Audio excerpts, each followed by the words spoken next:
Hello art lovers, আজকে আমরা শিখব কিভাবে এই কিউট সিংহটি খুব সহজে আঁকতে হয়।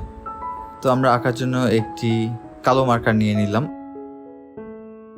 প্রথমে আমরা সিংহের মাথাটি আঁকবো, দুই পাশে সেমভাবে এরকম দাগ টেনে নেব।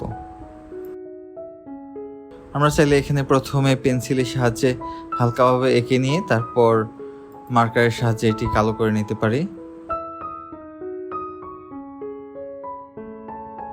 মুখের অংশটি প্রায় হয়ে গিয়েছে। এবার উপরের দিকে আমরা চুলের মতো কিছু লাইন টেনে নিব। আমরা চাইলে এখানে প্রথমে পেন্সিলের সাহায্যে হালকাভাবে এঁকে নিয়ে তারপর মার্কারের সাহায্যে এটি কালো করে নিতে পারি। কালো বর্ডার থাকলে আর্টটি দেখতে খুব বোল্ড এবং ক্লিয়ার দেখা যায়। এবার আমরা সিংহের কান দুটো এঁকে নিব। মনে রাখতে হবে, ড্রয়িং করার সময় কখনো তাড়াহুড়ো করলে চলবে না। যত ধীরে সুস্থে আঁকা যায় ততই ছবিটা সুন্দর হবে। এবার আমরা সিংহের কেশও রেখে দিচ্ছি।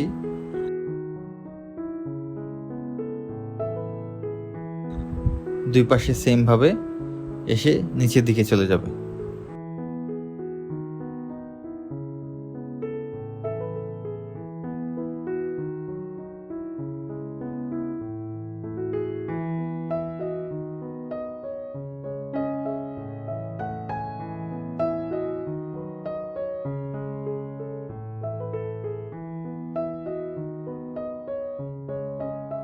এখন ঠিক এখান থেকে দুইটি লাইন নিচের দিকে টেনে নেব। এটি হবে সিংহের সামনের দুটি পা।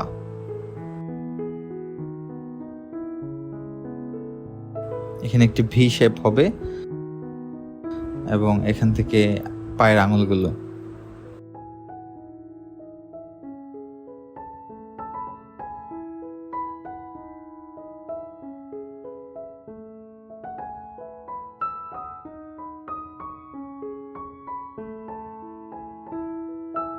এবার বাম পাশে ও ডান পাশে ক্রমান্বয়ে পেছনের পা দুটিও এঁকে নিব একইভাবে।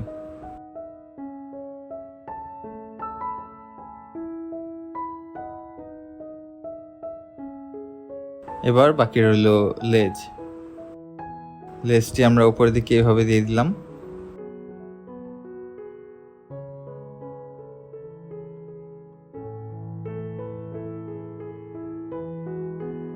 মূল আউটলাইন আঁকা হয়ে গেলে এবার চেহারা বা ফেস আঁকার পালা। প্রথমে নাক আঁকছি মাঝখানে।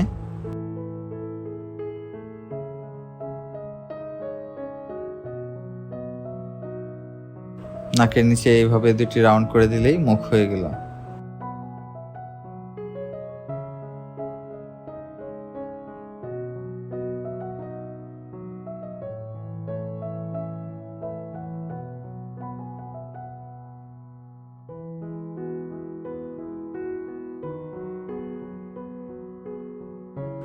এবার চোখ আঁকতে হবে। একটু কিউট ভাব আনার জন্য আমরা এখানে গোল গোল দুটি চোখ এঁকেছি। আমরা চাইলে অন্যভাবে আঁকতে পারি, আমাদের অন্য কোনো ভিডিওতে এটি দেখাবো।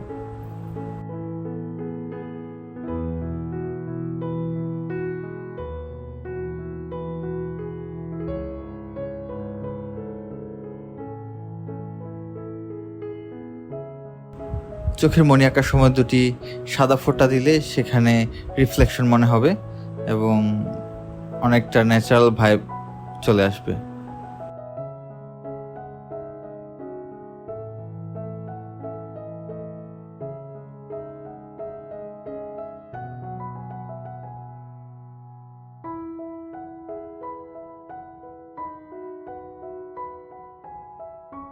এবং এরই মাধ্যমে আমাদের আঁকাটি শেষ।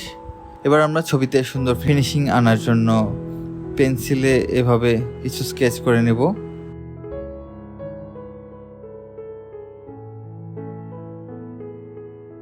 প্রয়োজনীয় অংশগুলো পেন্সিলের সাহায্যে কালো করে নিচ্ছি। আর চাইলে আপনারা এরপর প্রয়োজনীয় রং দিয়ে নিতে পারেন। আমি এখানে যদিও রং করা দেখাচ্ছি না, আপনারা ইচ্ছা মতো রং করে নিতে পারেন। ব্রাউন কালার, চকলেট কালার, এগুলো কম্বিনেশনে। আমরা সাইডগুলো এবং পেছনের বা অন্ধকার পার্টগুলো একটু কালো করে নেব, যাতে দেখতে অনেকটা রিয়েলিস্টিক মনে হয়। এরকম আরও সহজ সহজ ড্রয়িং ভিডিও দেখতে চাইলে এবং ছবি আঁকা শিখতে চাইলে QW আর্ট বাংলা চ্যানেলটি সাবস্ক্রাইব করুন।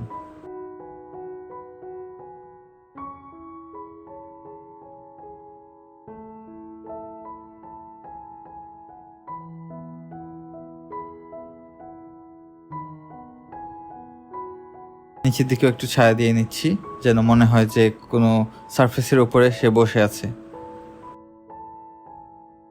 এবং সময় নিয়ে ফিনিশিং করার পর ফাইনাল লুকটি অনেকটা এরকম হবে। ধন্যবাদ।